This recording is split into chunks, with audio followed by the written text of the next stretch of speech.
Jadi memang babi itu najis bukan karena sesuatu yang menempel atau bukan karena sesuatu yang dari luar, tapi babi itu najis karena memang secara zatnya, ainnya itu najis. Jadi babi itu menurut mazhab Syafi'iyah itu memang diciptakan sudah najis sejak sejak diciptakan. Artinya semua badannya, eksistensinya, badannya, zatnya, ainnya itu najis semua.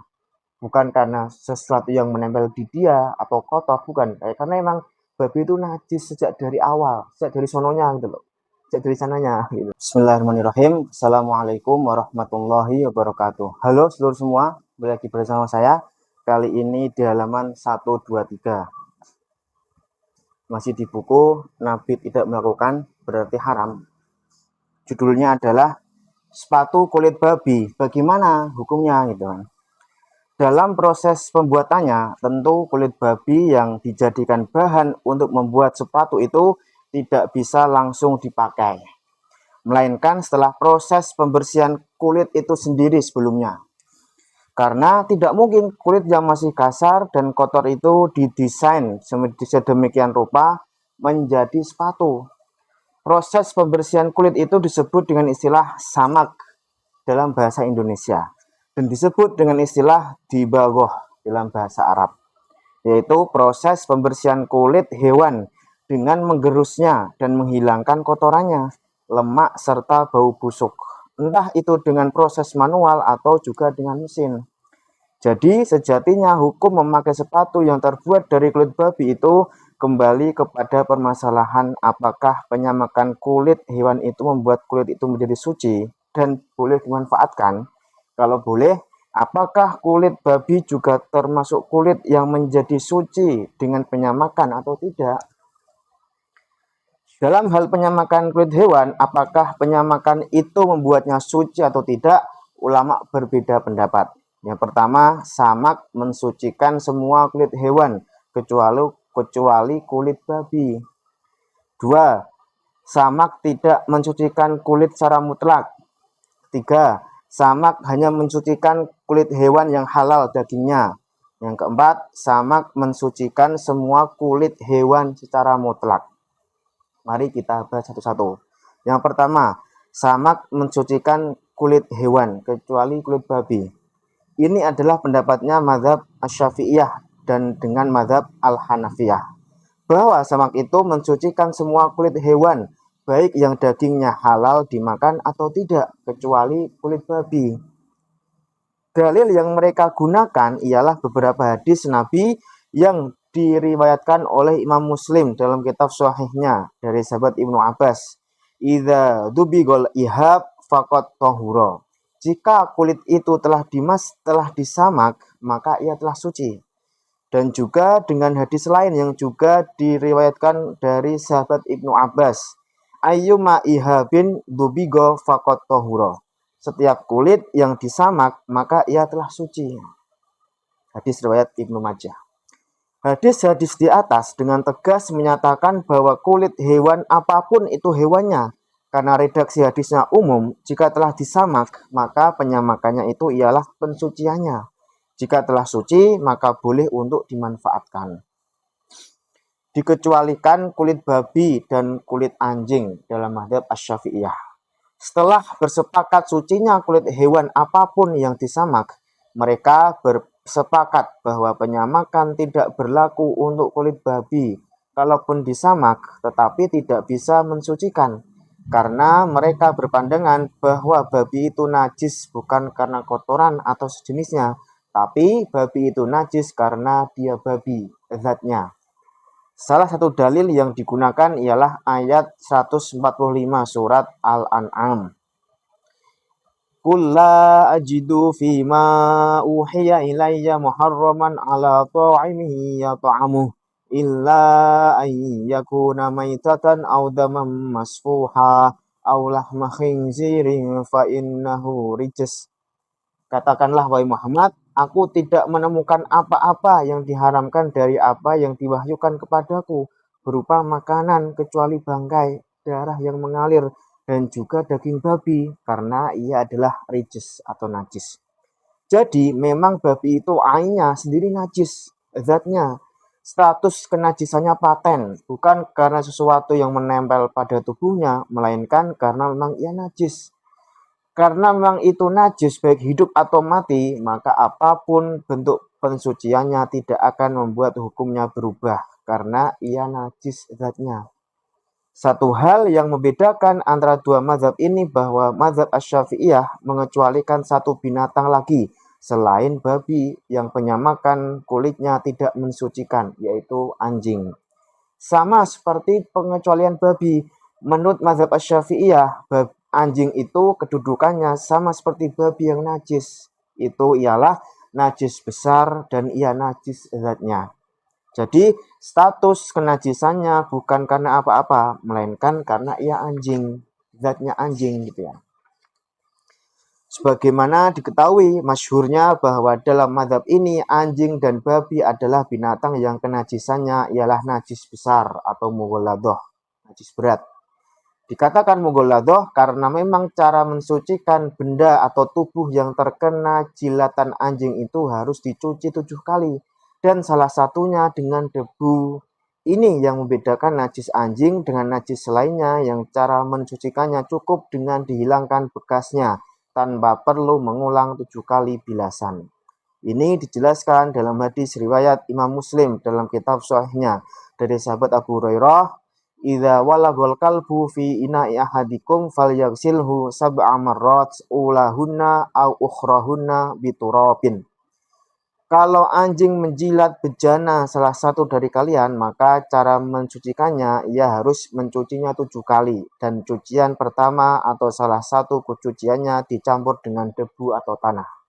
Dalam kitabnya, Imam Asy-Syairazi mengatakan bahwa wa ammal kalbu wal khinziru wa ma tawallada minhuma aw min ahadihima fala yadhuru jilduhuma bid-dibak li'anna ad-dibak kal hayah thummal hayah la tadfa'un najasah 'anil kalbi wal khinziri fakadzalika ad-dibak. Anjing dan babi dan apa yang lahir dari keduanya, kulitnya itu tidak bisa suci dengan disamak karena samak itu seperti kehidupan. Anjing dan babi itu hidupnya saja sudah najis. Hidupnya anjing dan babi saja tidak bisa mengangkat kenajisannya. Dengan begitu sama juga tidak bisa. Dengan begitu samak juga tidak bisa. Pendapat yang kedua, penyamakan tidak mensucikan kulit hewan. Ini adalah salah satu pendapatnya mazhab Al-Malikiyah yang masyhur. Imam Malik punya 2 riwayat pendapat dan juga salah satu riwayat pendapat Imam Ahmad bin Hambal bahwa samak itu tidak bisa mensucikan kulit hewan secara mutlak. Apapun hewannya, samak sama sekali tidak bisa membuatnya suci. Mazhab ini berdalil dengan ayat Quran surat Al-Maidah ayat 3 yang menyatakan secara umum bahwa bangkai itu diharamkan. Dan kulit hewan yang mati itu hukumnya hukum bangkai. Ia tidak suci. Karena tidak suci, maka tidak bisa digunakan. Selain ayat, mereka juga berdalil dengan hadis Ibnu Ukaim yang diriwayatkan oleh Imam Tirmidzi dan Imam Abu Daud dalam sunan keduanya. Sahabat Ukaim berkata bahwa Rasul mengirim surat sekitar sebulan atau 2 bulan yang berisi larangan untuk memanfaatkan kulit walaupun sudah disamak. Atana kitabu Rasulillah sallallahu alaihi wasallam an la tantafi'u minal maitah biihab. Telah datang pada kami pemberitahuan kitab dari Nabi. Janganlah kalian memanfaatkan kulit hewan yang telah disamak. Maksud hadisnya jelas bahwa walaupun telah ada informasi yang menunjukkan kulit hewan itu suci setelah disamak, akan tetapi hadis ini datang belakangan dan menghapus hadis-hadis sebelumnya. Dengan bukti bahwa ini dikatakan sebelum wafat beliau sekitar sebulan atau 2 bulan. Adapun hadis-hadis yang membolehkan itu, mazhab ini mengatakan bahwa yang dimaksud suci dalam hadis-hadis itu hanya suci dalam arti bahasa yang bermakna bersih, bukan suci bermakna hukum. Karena itu boleh memanfaatkannya dengan alasan rukhsah atau keringanan. Tapi kembali lagi seperti mazhab yang lain bahwa rukhsah itu juga tidak termasuk kulit babi. Maksudnya mazhab ini membolehkan kita untuk memanfaatkan kulit hewan yang disamak dengan alasan rukhsah, tapi tidak untuk kulit babi. Babi tetap pada keharamannya, karena memang mazhab ini berpendapat bahwa hewan yang haram dagingnya dan tidak bisa disembelih untuk jadi halal, kulitnya juga tidak suci walaupun dengan samak. Dan babi secara ijma bahwa hewan ini tidak halal dimakan dan tidak suci walau disembelih. Yang ketiga, pendapat yang ketiga, samak hanya mensucikan kulit hewan yang dagingnya halal dimakan. Ini adalah salah satu dari 3 pendapatnya Imam Ahmad bin Hambal yang diriwayatkan oleh para ulama mazhab tersebut. Pendapat pertama telah lewat bahwa samak tidak mensucikan kulit hewan sama sekali. Pendapat kedua ini yaitu samak hanya mensucikan hewan yang dagingnya halal dimakan. Dalil mazhab ini ialah hadis Nabi yang diriwayatkan oleh Imam Ahmad dalam musnadnya dari sahabat Salamah bin Al-Muhabbik mengatakan bahwa zakatul adim ribaguhu. Penyembelian kulit itu dengan menyamaknya. Dalam hadis ini Nabi menyamakan penyamakan dengan penyembelian karena hewan menjadi halal dimakan kalau sudah disembelih. Ini mengisyaratkan bahwa penyamakan itu hanya berlaku pada hewan yang boleh disembelih. Dan hewan yang hanya boleh disembelih ialah hewan yang halal dagingnya. Maka samak pun demikian, hanya berlaku pada hewan yang halal dagingnya. Pendapat ketiga Imam Ahmad ialah samak mensucikan kulit hewan yang sewaktu hidupnya ialah hewan yang suci, walaupun haram dimakan, seperti keledai. Dalilnya sama seperti yang digunakan oleh mazhab Asy-Syafi'iyah dan Al-Hanafiyah sebelumnya. Dan kenapa hewan yang najis ketika hidupnya dikecualikan? Beliau beralasan bahwa samak itu hanya mengangkat najis yang terjadi karena sebab matinya hewan tersebut. Adapun yang telah najis sejak hidupnya, maka penyamakan tidak bisa mengangkat status najisnya. Pendapat yang keempat, samak mensucikan semua kulit hewan tanpa terkecuali. Ini adalah pendapatnya mazhab Al-Dhahiriyah dan beberapa ulama dari kalangan Al-Malikiyah seperti Syahnun dan juga Abu Yusuf dari kalangan Al-Hanafiyah. Bahwa samak mensucikan semua kulit hewan termasuk kulit babi. Dalil yang dipakai oleh mazhab ini sejatinya sama dengan yang digunakan oleh mazhab Syafi'iyah dan Hanafiyah. Hanya saja mazhab Dhahiriyah ini tidak mengecualikan hewan apapun. Karena menurutnya hadis yang ada itu datang dengan redaksi yang umum. Lalu kenapa ada yang dikecualikan? Termasuk juga berdalil dengan hadis sahih yang diriwayatkan oleh Imam Al-Bukhari dalam sahihnya dari sahabat Ibnu Abbas terkait domba yang mati dan menjadi bangkai. Kemudian Rasul mengatakan kepada Ibnu Abbas, "Hala akhadtum ihabaha fadabaktumuhu fantafa'tum bihi." Faqalu innaha maitah. Faqal innama haruma akluha. Apakah tidak kalian ambil kulitnya dan kalian manfaatkan? Dengan begitu, itu lebih manfaat untuk kalian. Para sahabat berkata, tapi itu bangkai. Nabi menjawab, yang haram itu memakannya. Dalam hadis itu jelas bahwa Nabi membedakan hukum daging dan hukum kulit hewan tersebut. Domba itu memang haram dimakan karena ia bangkai. Akan tetapi kulitnya punya hukum berbeda yang bisa menjadi suci jika disamak. Begitu juga babi. Menurut mazhab ini, yang diharamkan dari babi ialah makan dagingnya, sedangkan kulitnya bisa disamak. Terlebih lagi bahwa memang mazhab ini tidak memandang babi sebagai hewan yang najis zatnya.